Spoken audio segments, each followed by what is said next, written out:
In Georgia, and I started hearing this last week. In Georgia, they reopening the government, and I heard people saying, "Well, this is a conspiracy to kill black people.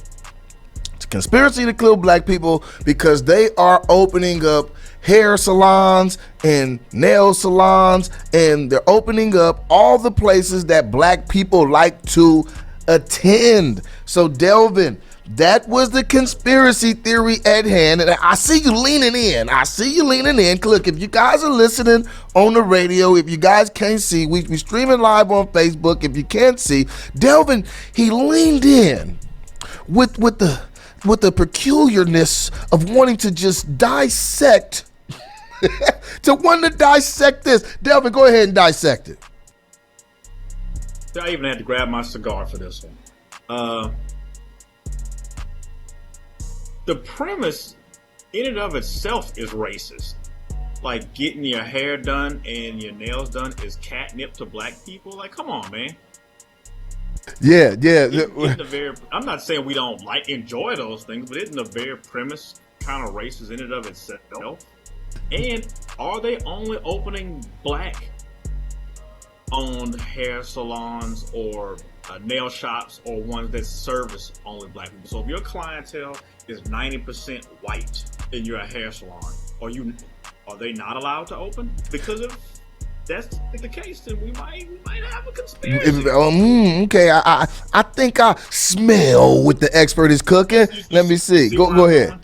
I'm picking up what you putting down. My boy Perry Buckhorn says, Satan been conspiring to exterminate us. I.e. Margaret Sanger. Okay, that's definitely a conversation to be had, definitely. And look, and this is what I was thinking. That's actually a real conspiracy. That's a real. The Margaret Sanger. Okay, so you're saying that this one isn't a real conspiracy? You're saying that this is, what is this? If that's a real conspiracy, what is this one, Delvin? It's definitely an imaginary one. How would you wait a minute? So you're saying that this is just imaginary? So look, this is what I'm getting. I'm thinking when people hear Georgia, they automatically equate all of Georgia to Atlanta. And right, that's what it is. That's what I'm getting. That people equate all of Georgia to Atlanta.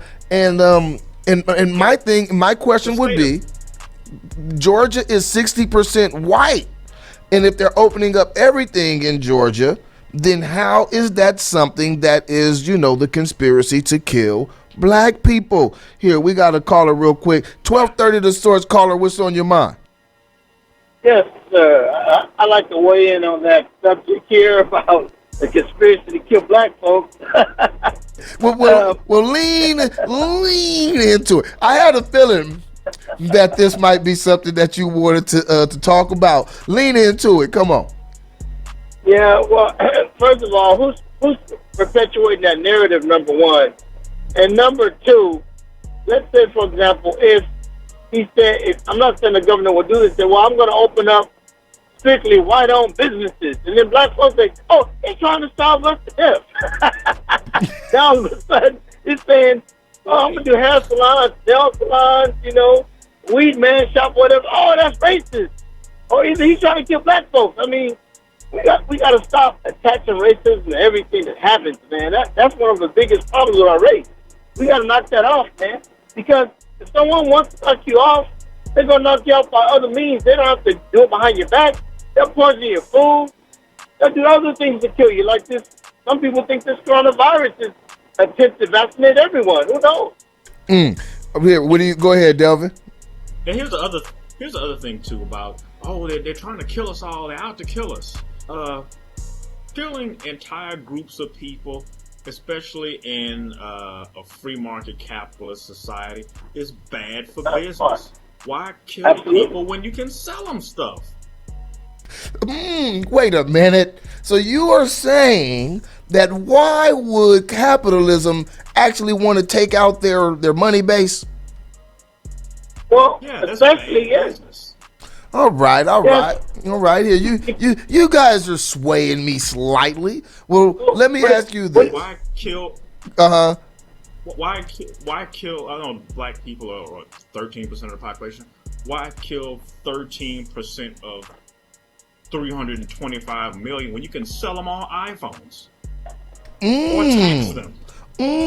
Okay, well, go ahead, Greenland. You got something you want to follow up with that? And not to mention, why would you kill your base that pays the highest interest rates on everything, pays the highest prices for cars, gets screwed the most economically? Why would you kill your most gullible base? So you're And pay saying the most why child would? support. Okay. So I hear what you guys are saying. I hear what you guys are saying. And I'm just saying. Okay. Well, look. Well, let me hear. My question was this: when people say they're opening up businesses that black people attend, I think that's very stereotypical, and I think that's actually negative to insinuate that blacks go to hair salons and blacks go to barbershops more than anybody else, because everybody gets groomed. These are basic grooming things. These are not strictly black things.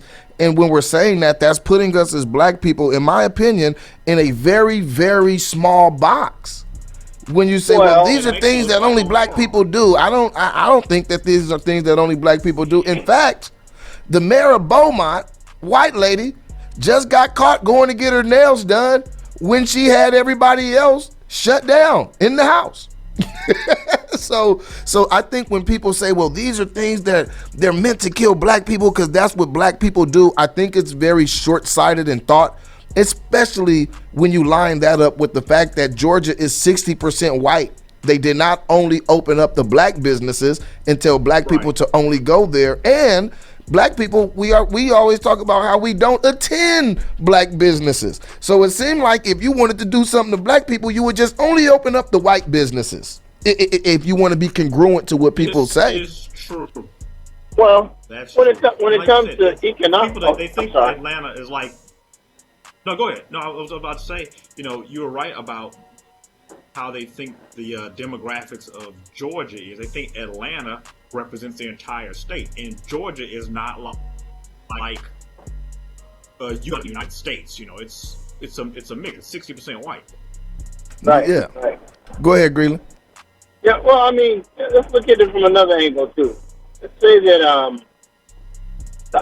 white people, everyone gets groomed true enough, but particularly I would say we get whipped up more frequently. Like, brothers, every Friday night we go slide through, get trimmed up.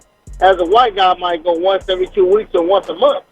So I'm not trying to say that it's not. It does have some narrative to it now. It does have. I don't know. I have a friend who owns a Supercuts, and they do very well. And they have some of the same white people. They might not come. They'll come every other week.